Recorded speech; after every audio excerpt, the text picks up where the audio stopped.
네, 안녕하세요. 투자를 디자인하다 투자이너 제이스케입니다. 네, 오늘은 주가 하락 해지를 위한 채권 ETF 종류에 대해서 말씀을 드리고자 하는데, 일전에 하락장을 대비하는 방법에서 채권 ETF에 대해서 간략하게 설명을 드렸는데, 구독자분들이나 블로그 이웃분들께서 채권 ETF 세 가지에 대해서 보다 좀 자세하게 알려달라는 문의가 있었습니다. 그래서 이번 장을 통해서 채권 ETF 제가 알고 있는 범위에서 보다 상세하게 말씀드리고자 합니다.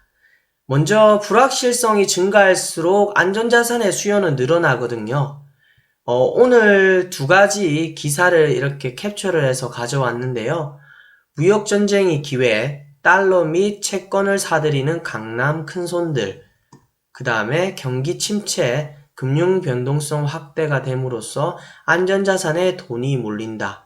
이처럼 기사에도 볼 수 있듯이 우리는 불확실성이 증가하면은 위험자산에 투자했던 금액들이 안전자산으로 몰리는 경향이 있습니다. 그 중에서 안전자산 중에 우리는 오늘 채권에 대해서 말씀을 드리고자 합니다.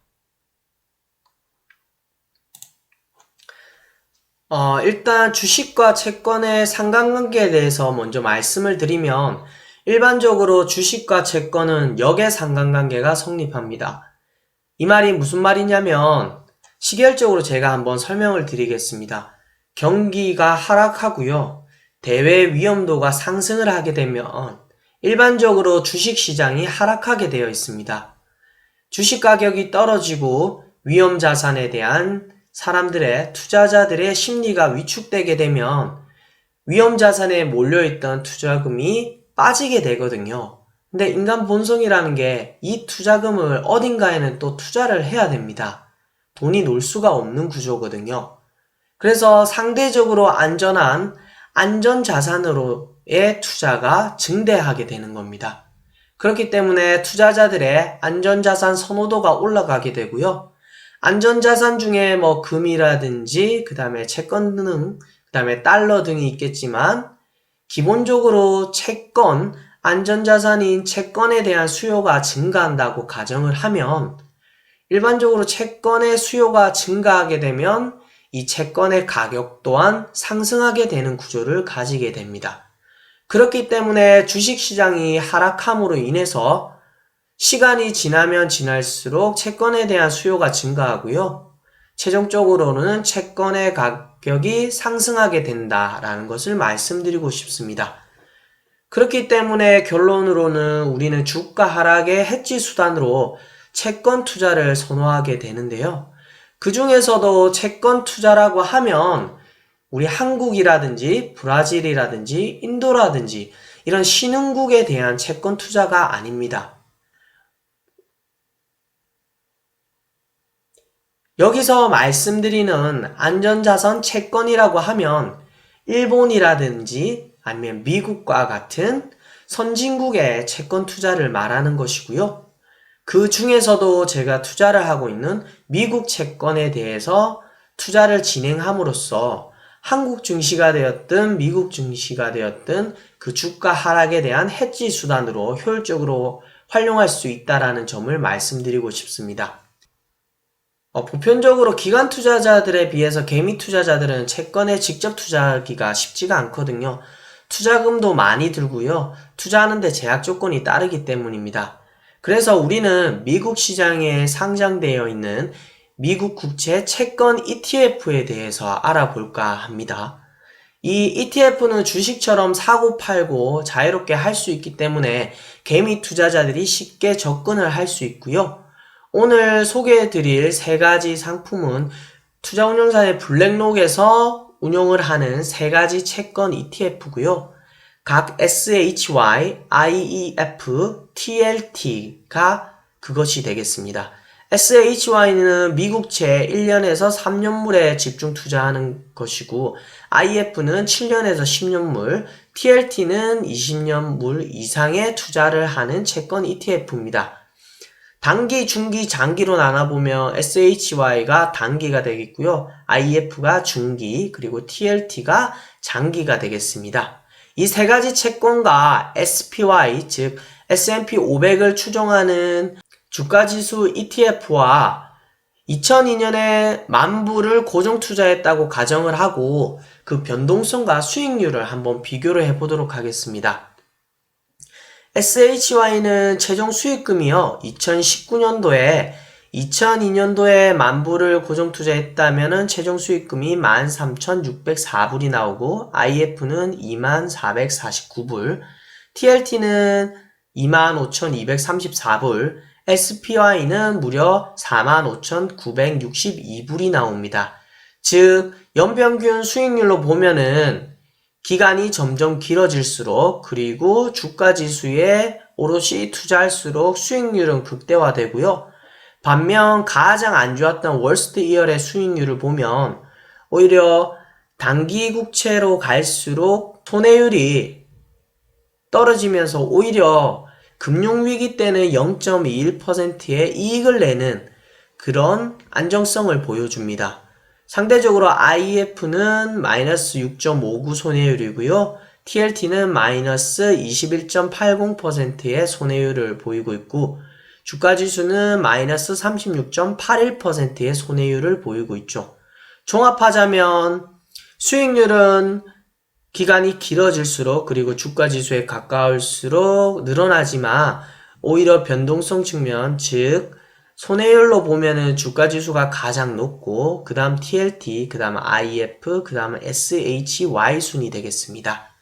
이 채권 ETF가 다른 현금과 차별화되는 점은 연 2% 이상의 분배금을 지급을 하는데 이 분배금 또한 월마다 지급이 됩니다. 물론 운영 수수료가 연 0.15%가량 존재를 하지만은 현금보다는 인플레이션의 상승을 흡수할 수 있다는 그런 장점이 있고요. 또한 수익도 연평균적으로 꾸준하게 내는 상품이기 때문에 현금 대용으로도 투자할 수 있는 그런 안전자산이다 라고 말씀을 드리고 싶습니다. 그럼 보다 더 자세하게 그래프로 보여드리도록 하겠습니다.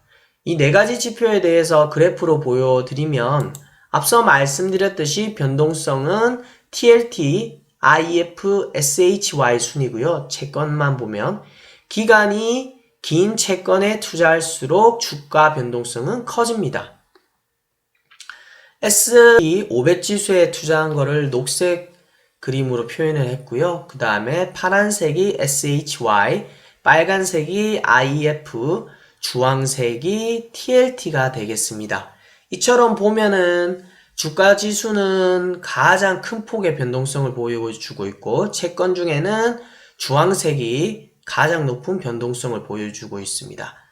다만 상대적으로 SHY는 아주 플랫한 그런 변동성을 보여주고 있고요. 반면 수익률은 채권만 비교를 하자면 TLT, IF, SHY 즉 기간이 긴 채권일수록 수익률 또한 높아지고 변동성도 커진다라는 것을 보여주는 그림입니다. 그렇다면 우리가 이런 채권에 대해서 수익을 얻기 위해서 투자를 하는 명목도 있지만은 안정성 측면에서 투자하는 명목도 있죠. 그 두 가지를 극대화시키려면 어떻게 해야 되냐? 첫 번째로 자신이 리밸런싱에 능하다면 TLT를 매입을 해서요. 적극적으로 주식과 채권의 비중을 조절하는 것을 추천드립니다. 즉 2008년을 기준으로 들면 주가지수가 폭락할 때 TLT는 상대적으로 많은 수익률을 내보이고 있죠. 이때 TLT의 비중을 줄이고요. 상대적으로 많이 폭락한 주가지수를 매수함으로써 다음 10년도, 11년도에 쭉쭉 수익률을 회복을 할 때 보다 많은 투자금을 통해서 수익금을 극대화하는 그런 전략을 펼쳐야 된다는 것을 말씀을 드리고 싶고 다만 TLT는 보다시피 변동성이 좀 크기 때문에 저가 지점에서 분할 매수로 꾸준하게 매수를 하셔야지 그 수익률을 극대화할 수 있는 그런 효율성을 가질 수 있다는 것을 말씀을 드리고 싶습니다. 자신이 이러한 리밸런싱에 능하지 않다면 변동성을 견뎌낼 자신이 없다고 한다면은 상대적으로 TLT보다 SHY를 구비를 해서요. 현금 대용 자산으로 가지고 있는 것을 추천드립니다. 이 그래프와 같이 플랫하게 수익률이 유지가 되고 변동성도 거의 없기 때문에 현금과 유사한 그림이라고 보여질 수 있고요. 오히려 현금보다 더 좋은 거는 월 배당금을 지급을 하기 때문에 인플레이션을 흡수할 수 있다. 그리고 현금보다 더 나은 수익률을 낼 수 있다는 그런 장점이 있습니다. 아니다. 자신이 적극적이지도 않고 그리고 너무 안정적이지 않다. 그 중간 지점에 있다라고 한다면 수익률과 안정성 중간 지점에서 IF를 매수를 함으로 인해서 TLT와 SHY를 절충해서 매수하는 효과를 누리는 것도 한 가지의 전략이 될 수 있겠습니다. 이상 간략하게 주가 하락 해지를 위한 채권 ETF 블랙록에서 운영하는 3가지에 대해서 말씀을 드렸고요. 하락장은 우리가 생각지도 못하는 타이밍에 오기 때문에 보다 일찍 소액이라도 조금씩 준비하는 습관을 들여야 된다는 것을 다시 한번 강조드리고 싶습니다. 이상 투자를 디자인하다 투자이너 JSK였습니다. 시청해주셔서 감사합니다.